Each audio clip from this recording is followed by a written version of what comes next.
nɛgɛ ɲɛ 17 talan gosi kan Bamakɔ ana lamini na ni ye Malikura kunkanw ye VOA Afrika turukala kan Bamakɔ ana lamini na aw tulo bɛ Kayatu Tarawele de kumakan na an ka bi kunnafoniw bi arabadonya in na avril kalo tile 5 san 2023 la bɛna tali kɛ ninnu de kan a yirala k'a fɔ ko fɛn min ye Mali furancɛ fanga ka wasabulon soba ye olu y'u ka baaraw daminɛ kokura avril kalo nina kunungo awa bɛna tile 90 ɲɔgɔnna kɛ baaraw la awa a yirala fɛnɛ k'a fɔ ko sariya hakɛ caman minnu talen don furancɛ fanga fɛ olu bɛ u bolo u kan ka hakili jagabɔ kɛ olu caman kan ka danatigɛliw kɛ u kan u bɔlen kɔfɛ yen nɔ awa parti politique démocrate africain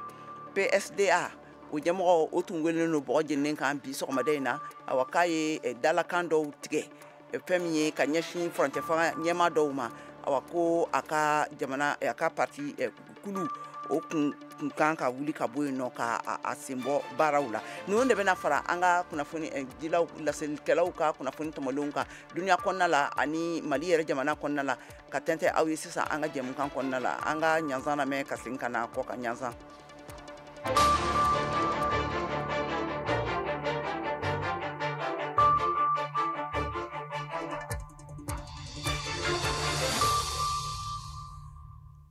Ka segin kokura ka foli laseli kɛ an lamɛnbaga bɛɛ lajɛlen ma ka fɔ aw ɲɛna k'aw bisimila an ka kɛnɛ kan bi arabadonya in na avril kalo tile 5 san 2023 la awa an ka tɛmɛ n'an ka kunnafoniw ye fɛn min ye Conseil national de transition du Mali n'a bɛ wele ko CNT n'ale ye Mali furancɛ fanga in ka wasabulon ye olu y'u ka tɔnsigiba kɛnɛ dayɛlɛ kɛ kunungo u bɛna a yirala k'a fɔ k'u bɛna tile 90 ɲɔgɔnna de kɛ ka hakili jagabɔ kɛ fanga kɛlen bɛ ka sariya kun minnu tigɛ ka bila u kɔrɔ bayɛlɛmaliw ta siraw kan ani ko camanw kan awa u bɛna na danatigɛli kɛ olu de kan an ka Mohamed Daɲogo lamɛn VOA Bambara ka laselikɛla ka bɔ Bamakɔ a bɛ ɲɛfɔli kɛ an ye a kan. Camancɛ fanga wasaden bolo n'o ye CNT ye o maaw u ka baara dayɛlɛ a bɛ fɔ ma ko session d'avril u y'o kɛ kunun tɛnɛ wulada fɛ Centre international de conférence de Bamako la u bɛna baara min kɛ tile 90 nata kɔnɔna la Yusuf Z n'ale kɔni ye CNT membre ye an ka ale lamɛn. Baara dayɛlɛli min filɛ nin ye avril kalo in na a bɛna tile 90 ɲɔgɔnna kɛ o tile 90 in kɔnɔna na déjà sariya sun 30 ɲɔgɔn b'an bolo minnu nana dɔw wɛrɛw bɛ kɔfɛ ka na o sariya sun n'Ala sɔnna ma an bɛna olu voter pour permettre aux différentes lois pour que olu ka se ka formule législative sɔrɔ u ka don ba la an ka gouvernement fɛ donc sariya 30 in yɛrɛ la caman b'a la minnu bɛ an yɛrɛ ka jamana nafasɔrɔ siraw fɔ ani an ka lakanda sabatili ko ani fɛn min ye adamaden ka hakɛ ye n'a bɛ fɔ o ma ko droit de l'homme olu segili la donc olu sariyaw b'a la o sariya ninnu n'Ala sɔnna ma an bɛna olu don ba la. San kɔnɔ nin baara in kɔni bɛ dayɛlɛ ko siɲɛ 2 mun ye octobre kalo ye ani avril kalo octobre kalo tɛmɛnen san 2022 ka bɔ o wagati la ka na bila ni avril kalo la madame Bagayoko Hawa Makalu ni bɛɛ ko ale ma ko Dala ale y'a yira k'a fɔ ko u m'u lafiɲɛ baara caman kɛra a kɔnɔna la wa nin baaraw kɔnɔna la mun kɔni ye Mali sariya sunba kura ye wasaden bolo maaw olu bɛna mun kɛ ka ɲɛsin o ma an ka Dala Makalu an ka ale lamɛn. Voyage parlementaire dɔw kɛra ka taa jamana wɛrɛw kan komi Togo b'u la Guinée b'u la fɛn Risila ninnu la o ye an yɛrɛ ni ɲɔgɔn cɛ coopération voyage caman kɛra donc sariya minnu fana bɛna ten ni restriction na olu fɔra u ta sariya 30 ɲɔgɔnna la ani an ka jamana constitution kura mun fana bɛ na donc président y'a yira k'a fɔ ko an b'o constitution fana gouvernement dɛmɛ o baara carili la. Ni avril kalo baara dayɛlɛ min kelen filɛ nin ye wasaden bolo maaw fɛ a kɛra gouvernement maaw ɲɛna a kɛra Mali faama caman ɲɛna ani jamana wɛrɛw lasigidenw minnu bɛ Mali la a kɛra olu caman ɲɛna Abdin Kumare n'ale kɔni bɛ CNT la ale y'a yira k'a fɔ ko b'a yira mun kɔni ye camancɛ fanga ye a bɛ ka taa sira ɲuman fɛ Abdin Kumare. A yɛrɛ y'a ye sali fara cogo min membre de conseil de transition mɔgɔ bɛɛ tun bɛ yen ensuite gouvernement bɛɛ tun bɛ yen ensuite corps diplomatique bɛɛ tun bɛ yen institution bɛɛ tun bɛ yen ça veut dire que transition min b'a la ka kɛ sisan transition ye bɛɛ de ta don mɔgɔ kelen ta tɛ bɛɛ y'a faamu sisan k'a fɔ bɛɛ de kungo don o de ye kɔni ye dala dunifɛnw ye olu sɔngɔ gɛlɛyali ni sunkalo kalo in na ani bamaciw olu kɛlɛli fo u dagayɔrɔw la ani mun ye ka Mali ka yɛrɛma hɔrɔnya ka o sego ma CNT ɲamaba n'o ye Malik Jaw ma nin baara ale Kolombo Karituma Mohamed Danyoko VOA Bambara tɔgɔ la ka bɔ Bamako. Parti social-démocrate africain PSDA n'a a ɲɛmɔgɔya bɛ Ismaël Sako bolo ale tun welelen bɛ bɔgɔ jeninen kan bi araba in na avril kalo tile 5 la ka d'a kan k'a fɔ ko a ye kuma yamaruyabali dɔw tigɛ a da la ka ɲɛsin transition n'o ye furancɛ fanga o ɲɛmɔgɔ dɔw ma ye awa a yirala k'a fɔ k'a ka politikikulu ciliko o ɲangili waleyaw olu kun talen bɛ ko ka ɲɛsin a ma Mariam Kuyate n'ale ye VOA Bambara ka laselikɛla ye ka bɔ Bamakɔ bɛ ɲɛfɔli kɛ an ye a kan an ka kumakanw lamɛn. Jalaki minnu benen do Ismaël Sako kan ni waati na PSDA ɲɛma n'a tun kan ka kiri bi arabadonya in na o bɛ tali kɛ k'a ye nɛniw ni kumakan gɛlɛnw ta ka ɲɛsin Mali marabagaw ma nanzaraw ka jabaraniso la n'o ye RFI ye kabini octobre kalo tɛmɛlen an ka Ismaël Sako ka fɔtaw lamɛn ni jalakiw kan. Tiɲɛ de don PSDA président kumana RFI kan awɔ n kumana RFI kan parce que u tun ko RFI mɔgɔ si man ka kuma kan mais waati min na ne kumana RFI kan maa bɛ Mali kɔnɔ n'u bɛ ka transition soutenu o don kelen o waati kelen na o chaîne kelen kan olu kumana olu ye premier ministre par intérim ko jukɔrɔma don dɔ k'o fo kosɛbɛ a ye kuma gɛlɛn tigɛ Nations Unies la olu ye tɛgɛrɛ fɔ kun ne kumana ka premier ministre par intérim ka nkalon da kɛnɛ kan olu ko ka taa Nations Unies la ka Nations Unies Assemblée générale kulu ni jamana minnu bɛ yen k'u n'an ka jamana gɛrɛ ɲɔgɔn na baara kɛ ɲɔgɔn sira fɛ ko k'an dɛmɛ ka bɔ nin gɛlɛya kɔnɔ ale ma to kɛ awɔ n tun y'o fɔ o fɔli tɛ sariya sɔsɔ jamana kɔnɔ nɛni t'a kɔnɔ o ye n ka hakilina ye ka tila k'a fɔ ko bilasira k'a fɔ ko Niger président ani Niger dugukolo jamana ani Mali bɛ se ka baara kɛ ɲɔgɔn fɛ ka terrorisme kɛlɛ o dɔgɔyama to kɔnɔ ko u ye 3e mandat fɔ Alassane Dramane Ouattara ma ne y'a yir'u la k'olu yɛrɛ ye Mali sariya ba sɔsɔ u ye constitution sɔsɔ ka coup d'état kɛ siɲɛ 2 dɔw u ye sariya sɔsɔ siɲɛ 2 u yɛrɛ nana ni charte de transition mais u tilala k'o sɔsɔ tuguni donc olu ye nin bɛɛ kɛ pour ka to fanga kɔnɔ jagoya fanga sin jamanadenw kan n tun ye kuma fɔ RFI kan o ye tiɲɛ ye article 19 de la charte des partis politiques bɛ yamaruya n ko kumakan fɔ n sɛmɛnen don la o tila k'a fɔ ko article 45 kɔnɔ ko président Ismaël Sako PSDA ɲɛma ani jamana wɛrɛ tigɛ bɛ ɲɔgɔn bolo ka na dankari kɛ Mali jamana kɔnɔ après kisɛ kelen foyi t'u bolo an ka avocat taara o de yɛrɛ u la bi sɛbɛn na ka yir'u la sɛbɛn kɔnɔ o de y'a to bi procès bi audience juge y'a ɲini ka reporter ka bila le 12 avril 2023. PSDA fɛrɛtɔ ɲɛma Ismaël Sako ka ni kiriko bɛ Bamako sigida 2nan kiritigɛ soba de ka bolo kan minnu y'a yira k'a fɔ ko a kiri bɔla a dɔgɔkɔrɔ mun tun kan ka kɛ bi arabadonya in na n'a bilala avril kalo tile 12 la kiritigɛlaw ka fɔla ko jateminɛ dɔw bɛ sen na minnu kan ka lajɛya fɔlɔ. Mariam Kuyate ka laseli do Bamako VOA Bambara.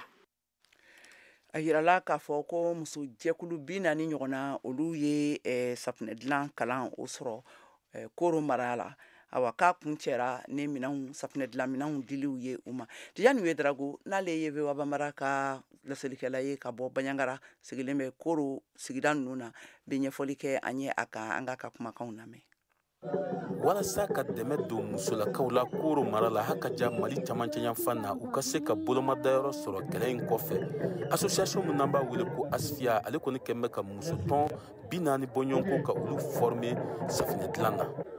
hakilina in nana cogo di Bernice Togo ale bɛ dɔɔni f'an ye an k'ale lamɛn. Bon ni ko nin daminɛna cogo min na u ye lancement kɛ fɔlɔ u ye lancement kɛ REPC bɛ association bolo ko ka na ni olu ye donc olu taara donc association 40 taara n'u ka papier ye donc u ye lancement kɛ o association minnu bɛ Koro cercle kɔnɔ u y'a essayer ka olu former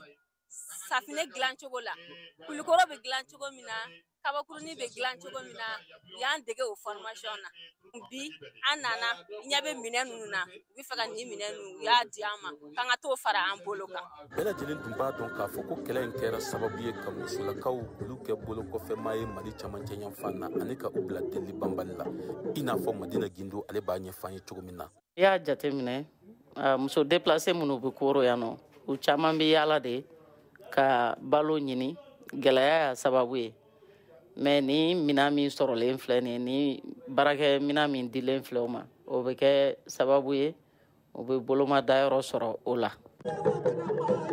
muso 500 bɔɲɔgɔnko mun bɛ ɲɔgɔn sɔrɔ association 40 kɔnɔna na olu de ye nin safinɛ dilan kalan in kɛ kalan kɔni bannen kɔfɛ association asfiya ale kɛn bɛ ka na ni safinɛ dilan minɛnw ye Isabelle Togo ale asfiya ɲɛmɔgɔ ye koro yan an k'ale lamɛn. An nana an y'a ye vraiment caman bɛ difficulté kɔnɔ yan donc u ye formation sɔrɔ safinɛ formation min b'u dɛmɛ ka kɛn yɛrɛ ye kɛ k'u bɛ safinɛ lawaleya koro ana lamini safinɛ a tɛ bɔ yɔrɔ wɛrɛ bilen n'u ka safinɛ dilannen tɛ ni asfiya safinɛ dilannen tɛ.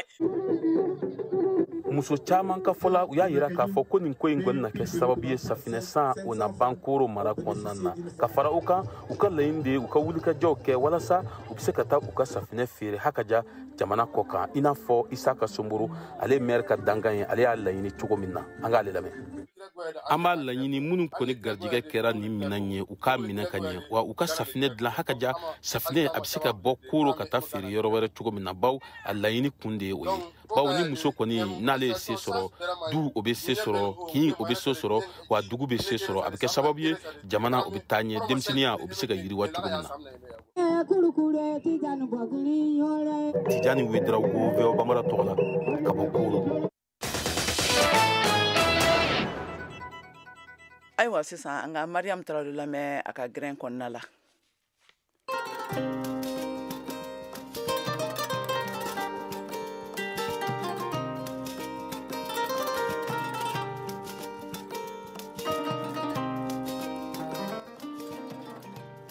Sunkalo kalo dabɔlen don hinɛ ani nɔgɔya kama alisilamɛw bolo o b'a to mɔgɔ camanw de bɛ yen minnu bɛ dɛmɛ kɛ sunkalo la u sigiɲɔgɔnw balimasiraw ani terisiraw ma walasa sunkalo bɛ se ka nɔgɔya a tigiw bolo cogo min na ni ka dɔ fara u yɛrɛ ka baraji kan nka o n'a ta o ta san o san sunkalo la Mali jamana kɔnɔ fɛn tɛ bɔ da dumunifɛn dɔw sɔngɔ la min bɛ gɛlɛya lase denbayatigi camanw ma i n'a fɔ dutigiw o kama bi an ye gɛrɛn kɛnɛ sigi ni cɛlakaw ye sunkalo kalo u bɛ gɛlɛya minnu sɔrɔ a kɔnɔ nɔgɔya min n'u b'o ɲini alisilamɛɲɔgɔnw fɛ jagokɛlaw olu bɛ se k'u ka feerefɛnw sɔngɔ nɔgɔya cogo min na nɔgɔya ka se ka don sunkalo la jamana kɔnɔ an sera mɔgɔ fɔlɔ min ma k'a ɲininka bi dutigi don ne Modibo Jawara ye ne ka baara bɛnnen no menuisier ma ka bɔ Mali la Bamakɔ Ɲamakɔrɔ sigiyɔrɔ bɛnnen do o ma sunkalo dabɔra nɔgɔya de kama a fɔra ko Mali ye silamɛ jamana ye ne bolo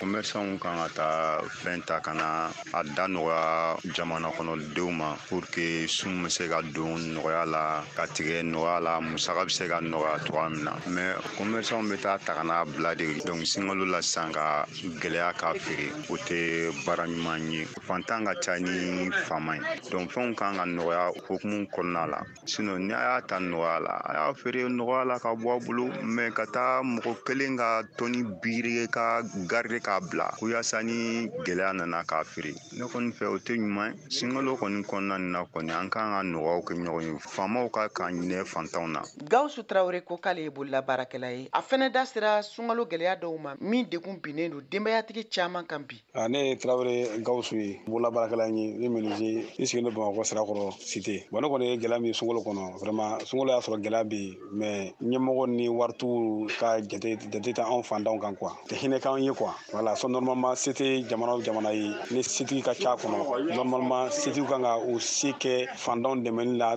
ka balo ni sunkalo musakafɛnw sɔngɔ jigi mɔgɔ ka se ka débrouiller ka dɔɔni sɔrɔ depuis ne ye ko dɔn Mali kɔnɔ fo ka se nin waati bɛɛ ni sunkalo bɛ se de dɔ de fara an ka fɛnw sɔngɔ bɛ kan hali ala ma taala gazi bouteille an bɛ gazi bouteille san 1000 mais sunkalo in yɛ kama o y'a yɛlɛ ka na 1300 est ce que o dabɔra dɛmɛ kama fɛn si tɛ jigin anw fɛ Mali la yan sunkalo mana se an ka commerçant ka fɛnw yɛlɛ waati ye gouvernement ka se ka mesure ta olu kan o ko sugu la quoi fɛnw priorité position min na sunkalo ka se n'a sera ni fɛn bɛ se ka bɔ a la fɛn kana fara kan gouvernement bɛ se k'o jɔyɔrɔ kɔni kɛ anw ye. Mamadu Siribe fɛnɛ ye bolola baarakɛla ye ale fɛnɛ da sera sunkalo kɔnɔ gɛlɛyaw ma min dɔ bɛ tali kɛ fɛn bɛɛ sɔngɔ yɛlɛli kan ko sɔrɔ tɛ labɔli kɛ. Ni sunkalo in a gɛlɛya tɛ se ka fɔ ka ban parce que sunkalo nana sɔrɔ gɛlɛya yɛrɛ bɛ yen o ye komi gɛlɛya farala gɛlɛya kan dépense ka bon sɔrɔ ma nin wagati in na o de y'an ka gɛlɛya yɛrɛ kunba ye sunkalo in kɔni tiɲɛ yɛrɛ la nin musaka ninnu tiɲɛ yɛrɛ la o gɛlɛyaba b'an kan. An ye min sɔrɔ VOA Bambara ka bi gɛrɛn kɔnɔ k'a lase aw ma o de tun ye nin ye aw k'an bɛn araba wɛrɛ.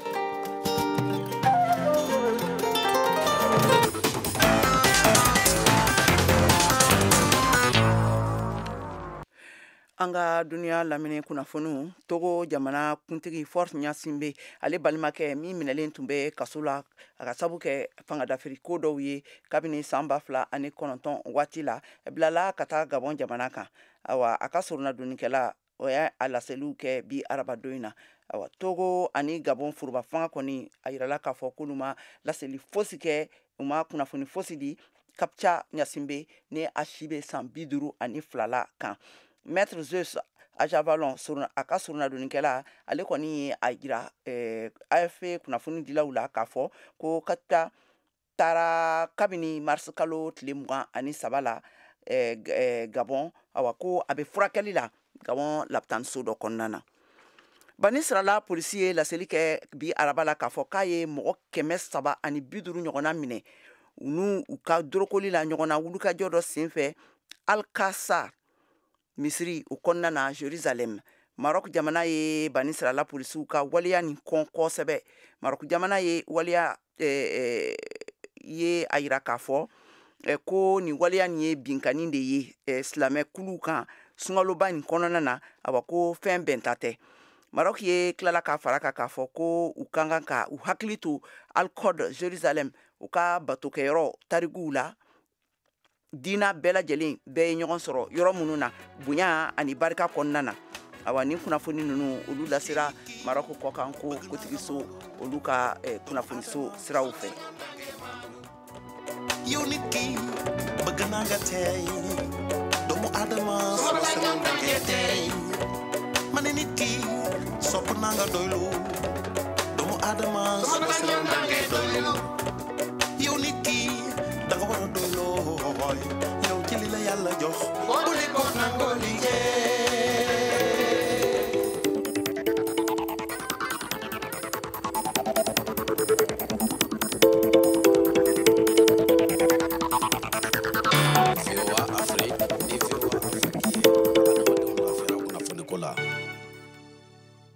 an balimaw aba k'a fɔ aw ɲɛna halisa aw bɛ Mali kura kunnafoni de kan k'a lamɛn ka bɔ studio 6nan kɔnɔna na VOA soba la Washington DC ni y'an donni an ka kunnafoni jɛmukan kun filanan kɔnɔna na ayiwa ni minnu bɛ fɛ ka sɔgɔ a la nin waati na an bɛ sɔrɔ Bamakɔkaw fɛ yen nɔ fiɲɛ turukala 102 kan Wagadugu an bɛ sɔrɔ Burkina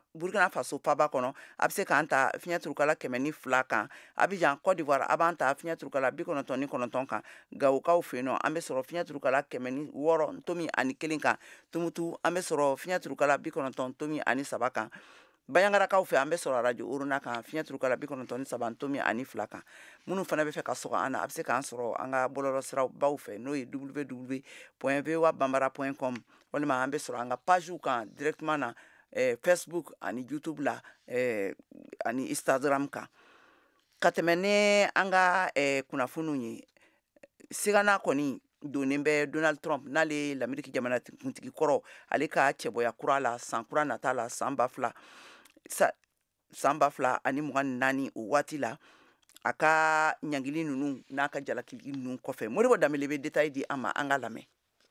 New York jamana kiritigɛra dɔ ɲɛma Donald Trump ni ale Ameriki jamana kɔrɔ ɲɛmɔgɔ fɔlɔ ye mun yɛrɛ sɔrɔ nominɛlen jɔyɔrɔ la ye a yɛrɛ lafasa ko a tɛ jɔ jalakili kumakan ninnu kɔrɔ ka ɲɛsin sɛbɛnfura bayɛlɛmɛli ma ani ka wari sara yaasa ka se ka a ka kanubagaya kuma dɔ ko datugu yanni san 2016 jamana ɲɛmɔgɔ fanga ɲini kow cɛ kiri tigilamɔgɔw y'a yira k'a fɔ ko a kan ka na tuguni yanni san laban cɛ ni ko kiri bɛ sɔn ka kɛ janvier san 2024 wagati la yanni jamana ka kalafili kunfɔlɔw ni ɲɔgɔn cɛ nga a ka lafasalibaga o tɛ olu fɛla ko ye u ko k'u ti taa u ka nominɛli kulu ɲɛma ni a bɛ wele ko jury ko nin ko in kan ka a yɛrɛ ko ban ka da gɛlɛya minnu b'a kan sariya kɔnɔna la yanni o cɛ ni laseli kɛra Joe Takopina fɛ ni o y'a ka lafasalibaga dɔ ye ko yan'o cɛ Donald Trump ni ale kɔni a y'a ka kanabila sɔrɔ bɛ se k'a ka fanga ɲini baaraw kɛ ko nka a kan k'i yɛrɛ minɛ fɛn fɛn ye ka kuma kɛ mun bɛ se ka na ni balawu ye a ka nin kiri in koɲa la ni kangari dara ye kiritigɛla Juan Merchan o fɛ ni a ɲinina fɛ ko nin ko in tagacogoya a man k'a da foroba kɛnɛ fɛnɛ kan tarata don wula fɛ Donald Trump a ye laseli kɛ ka sow la mun bɛ Mar-a-Lago a ye a ka nin ko in ta ka ɲɛfɔli kɛ jamana ɲɛmɔgɔ kɔrɔ mun a ka nin laseli kɔnɔna la i b'a ye k'a fɔ a tun sumalen don wagati dɔw la a kun ka kalan fɛnɛ ye nin ye i b'a fɔ komi nɛni de tara ka ɲɛsin jamana ma a ka nɔminɛli ni jalakilikan minnu tala ka ɲɛsin a ma o ye jalakilikan 34.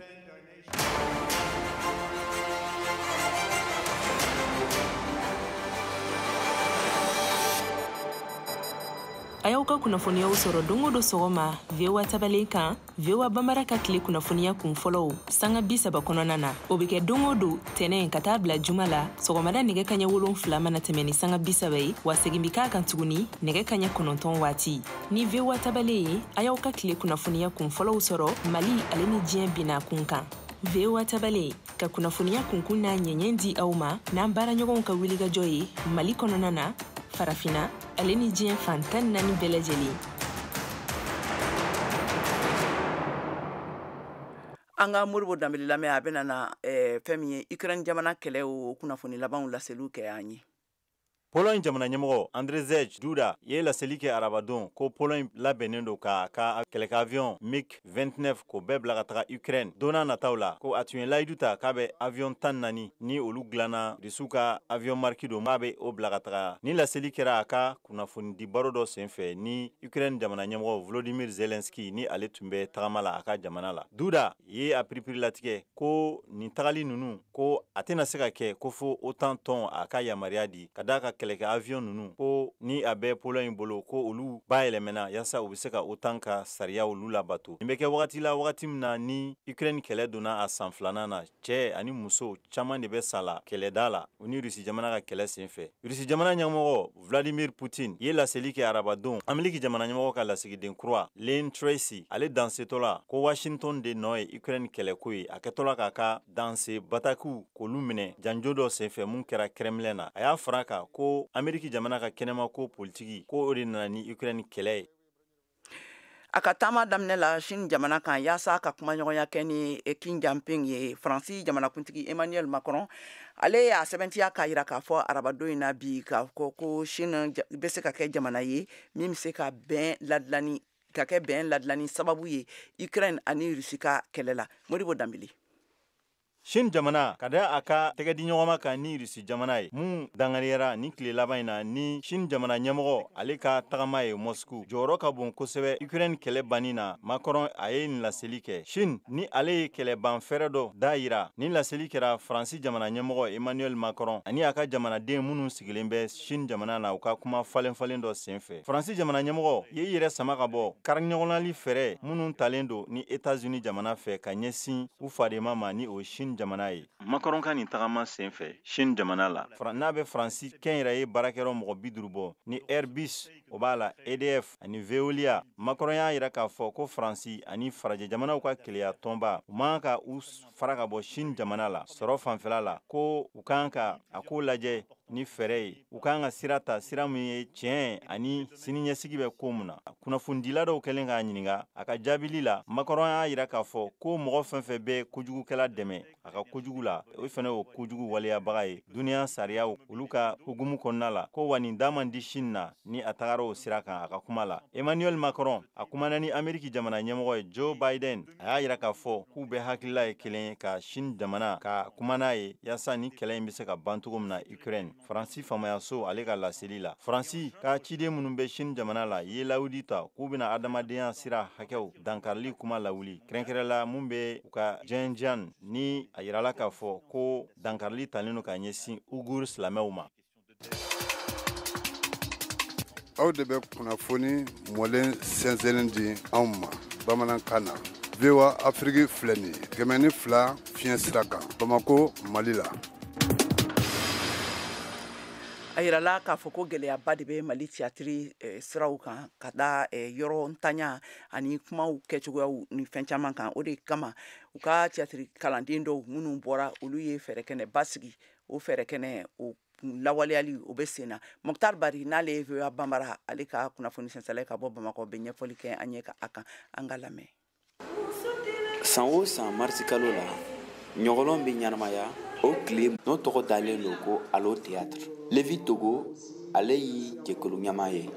an ka baara ye mun ye o de ye ɲɔgɔnlɔnbɔ ye mais ni anw ka baara yɛrɛ fɛlen tɛ i n'a fɔ misiki concert ninnu bɛ cogo min na donc a kɔrɔ de an denmisɛnninw kan ka wuli de k'an jɔ an jɔyɔrɔ la walasa ka se ka ɲɔgɔnlɔnbɔ diya kuraya mɔgɔw ma walasa u ka se ka ɲɔgɔnlɔn lajɛ.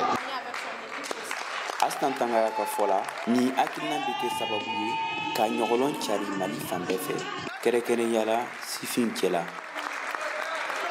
An bɛ taa théâtre jouer école la ka jouer université la o bɛɛ kun ye walasa maliyɛn bɛ se ka théâtre nafa dɔn cogo min na k'a dɔn k'a fɔ ko théâtre tɛ ko lankolon ye yɛlɛ ko fana tɛ théâtre ye kalan di a b'i kalan fɛn caman na. Ka kɛɲɛ ni ɲɔgɔnlɔn bɔyɔrɔ tanya ye Mali kɔnɔ nin dɔgɔkun kɛra sababu ye ka ɲɔgɔnlɔn kɔnɔko caman yira mɔgɔw la. Afisatu Traoré ani Bubakari Jara olu tun b'a kɛɲɛ kan. Y'a mɛn ko conservateur mɔgɔw o b'a yira olu y'a kalan sun yɛrɛ de la donc o la nana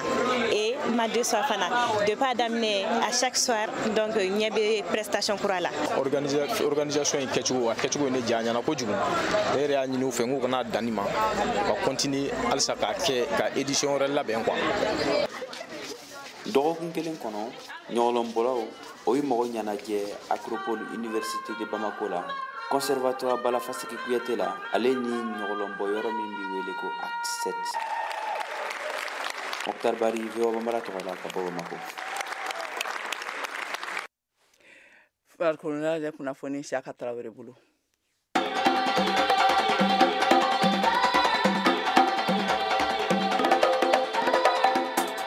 Sirantolanta kunda Mali la a tɛna mɛn tuguni Mopti League n'o ya sirantolanta ɲɛmayaso ye a dagayɔrɔ gabakuru fɔlɔ bɛ da o b'a to ni Mopti League b'a ka dagayɔrɔ sɔrɔ laseli don min kɛra Mali sirantolanta fédération ɲɛma Mamutu Touré Bavieux fɛ kumakan don min fɔra Mali sirantolanta fédération ka ladala ɲɔgɔnna jɛrɛ n'an ko assemblée générale o tako 50 kɛnɛ kan marisi kalo tɛmɛnen tile 30 san 2023 in na Bamakɔ kɛnɛ kuncɛlen Bavieux ye laɲini kɛ ka ɲɛsin kunnafonidilaw ma u ka to k'u senfa tuma ni tuma ka se fédération jabala la n'u mako bɛ kunnafoni na min bɛ tali kɛ sirantolanta kisa la Mali la min bɛ fédération kun kan walasa u na jaabi sɔrɔ. N y'a ɲini journaliste fɛ o engagement taw ye kuma caman bɛ fɔ fédération ko la n k'a ye na fédération na a yɛrɛ ka na sɛbɛnw ka di aw ma ni mɔgɔ min ko k'a tɛ sɛbɛn d'aw ma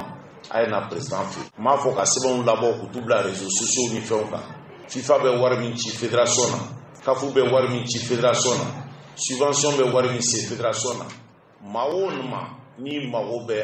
a kuma jɛlen na fédération na minnu ye wari ci u y'a ci ni papier min ye an b'a bɔ ka yira i la fédération ye dépense minnu kɛ n tulo b'a la réseaux sociaux ka ko règlement financier dɔ adoptera ko président bɛ $1,000,000 ta ko fédération membre tɔw bɛ 150 ta ko bɛ bɛn CFA wari $1,000,000 ni 4 ma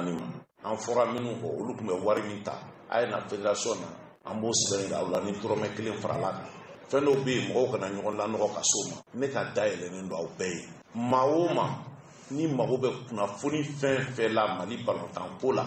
nka fédération na n'i taara ni baarakɛlaw ko ko u tɛ se k'a yiri la nka ne yɛrɛ fɛ yen yɔrɔ ko kɔni t'an y'o ye dɛ an b'a papiyew bɛɛ bɔ k'a yira aw la peut-être que an bɛ ka acte dɔw poser bi a man ɲi mais ni aw gɛrɛla an na parce que ni kow sigira sen kan fédération de ka tɔgɔ jaba b'o la Mali bɛɛ ka tɔgɔ b'o la. Sirantolanta fédération ka ladala ɲɔgɔnna jɛrɛw kɛnɛ kan a bɛ lajɛ baara minnu bolodara n'a y'a sɔrɔ o waleyara ani fana musakako fana bɛ fɛsɛfɛsɛ VOA Bambara tɔgɔ la Bamakɔ Siaka Traoré ka laseli don.